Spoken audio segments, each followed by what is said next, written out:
আসসালামু আলাইকুম। বিডি সেলাই ম্যাজিকে আপনাদের স্বাগতম।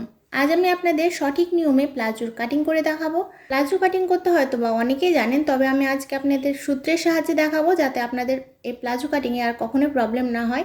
তো কাপড়টা প্রথমে আমাদের চড়া বরাবর 2 ফোল্ডে ভাঁজ করতে হবে। আমাদের কেনা কাপড়টা কিন্তু এভাবেই ভাঁজ থাকে। এবার লম্বা বরাবর আমি আরও একটা ভাঁজ করলাম, তো এটা হলো 4টা ফোল্ড। ওকে, এখানে কিন্তু আমার 4টা পার্ট আছে। তো দেখুন আমার কাগজে কিন্তু 4টা পার্ট হলো এবং কাপড়েও কিন্তু আমি সেমভাবে 4 ফোল্ডে ভাঁজ করে নিয়েছি এবং এটা 4টা পার্ট আছে এবং আমার সাইডে আছে বন্ধ সাইড এবং এটা দেখুন 2টা পার্টে আছে। কাগজেও কিন্তু 2টা পার্ট থাকবে, আপনার 2টাই বন্ধ পার্ট থাকবে। এবার আমি উপর থেকে 2 ইঞ্চিতে রাবারের জন্য দাগ দিয়ে নিব। তো আমি এদিক থেকেও দাগ দিয়ে নিচ্ছি যাতে আমাদের এই দাগটা আঁকাবাঁকা না হয়, একদম স্ট্রেট হয়। সেজন্য আমি সব দিক থেকে কিন্তু 2 ইঞ্চিতে দাগ দিয়ে নিলাম এবং স্কেলের সাহায্যে এটা আমি স্ট্রেট করে নিলাম। ওকে, এবার এই দাগের নিচ থেকে আমরা আমাদের প্লাজোর লম্বার মাপটা নেব। তো আমি এখানে 2 হাত 2 গিরা পরিমাণ কাপড় নিয়েছি। তো দেখুন এখানে আমার 36 আসছে, তবে আমি কিন্তু অ্যাকচুয়াল মাপ 36ই রাখতে চাচ্ছি। তো আমি 2 ইঞ্চি কিন্তু এক্সট্রা করে পট্টির কাপড় লাগিয়ে নিব। এবার আমরা কোমরের মাপটা বের করব। তো কোমরের মাপ বের করার পদ্ধতি হলো আপনার কোমর যতটুকু তার সাথে 4 ইঞ্চি যোগ করে নেবেন এবং যত আসবে তাকে আবার 4 দ্বারা ভাগ করবেন, কারণ আমাদের কাপড়টা 4টা ফোল্ডে আছে। তো আমার কোমর হচ্ছে 36 সাথে 4 যোগ করলে হয় 40। এবার 40কে আমরা এভাবে করে 4 দ্বারা ভাগ করব। আপনারা এভাবে ফিতা দিয়ে ভাগ করে নিতে পারেন, তো আপনাদের ইজি হবে। তো দেখুন আমি এখানে 10 ইঞ্চিতে দাগ দিলাম, আপনারা চাইলে আরও 1 ইঞ্চি বাড়ির লুজ নিতে পারেন। এবার আমরা হাইয়ের মাপটা নিয়ে নেব। তো হাইয়ের মাপ নেওয়ার পদ্ধতি হলো আপনার লম্বা যতটুকু, শালোরের যে লম্বাটা যতটুকু হবে তাকে 3 দ্বারা ভাগ করবেন এবং 3 ভাগের 1 ভাগ আপনারা এখানে হাই নেবেন।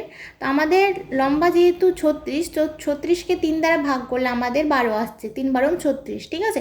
তো আমরা হাইটা 12 নেব। এবার আমরা ভিতরের দিক থেকেও 10 ইঞ্চিতে দাগ দিয়ে নেব। আমরা উপরে বেল্টে যেহেতু 10-এ দাগ দিয়েছি, সো এখানেও দাগ দিয়ে নিচ্ছি যাতে আমাদের দাগটা বাঁকানো হয়ে যায় এবং আমরা স্ট্রেটভাবে একটা বক্স করে নেব, ঠিক আছে। তো দেখুন আমি একটা বক্স বানিয়ে নিয়েছি। এবার আমাদের এই যে এখান থেকে আরও 2 ইঞ্চি বাইরে একটা দাগ দিয়ে নিতে হবে এবং কোণা থেকে আমরা 1 ইঞ্চিতে এভাবে দাগ দিয়ে নেব এবং এই যে উপর থেকে এভাবে করে কিছুটা রাউন্ড শেপে এভাবে মিলিয়ে দেবো। এভাবে করে আপনারা আপনাদের মেজারমেন্ট অনুযায়ী এভাবে ড্রয়িং করে নেবেন। এবার আমরা মোহরির মাপটা নিব। তো মোহরি আমার টোটাল 30, তো 30-এর অর্ধেক হয় 15, তো আমি 15 ইঞ্চিতে একটা দাগ দিয়ে নিব এবং 1 ইঞ্চি রাখবো এক্সট্রা সেলাইয়ের জন্য। আমি এটা ঘের দেওয়া প্লাজো করব, সেজন্য আমি এখানে 30 রাখলাম। তো এবারে আপনাদের কাছে যদি এরকম শেপ কার্ড থাকে তো শেপ কার্ডের সাহায্যে এভাবে করে জাস্ট মিলিয়ে দিবেন। এবার আমি আপনাদের দেখাচ্ছি আপনারা প্যান্ট তৈরি করবেন কিভাবে, ঠিক আছে। উপরে আপনাদের যতটুকু হাই পর্যন্ত মাপ আসবে আপনারা নিচেও ততটুকু নেবেন। তো এখানে মোটামুটি আপনারা 12 ইঞ্চি নিতে পারেন। এবার আমাদের এই যে দেখুন শেপ কার্ড দিয়ে এভাবে করে মিলিয়ে দিতে হবে, তাহলে কিন্তু আমাদের প্যান্ট তৈরি হয়ে যাবে। অর্থাৎ যারা কম ঘের দেওয়া প্লাজো করতে চান তারা কিন্তু এভাবে করে ড্রয়িং করে নেবেন।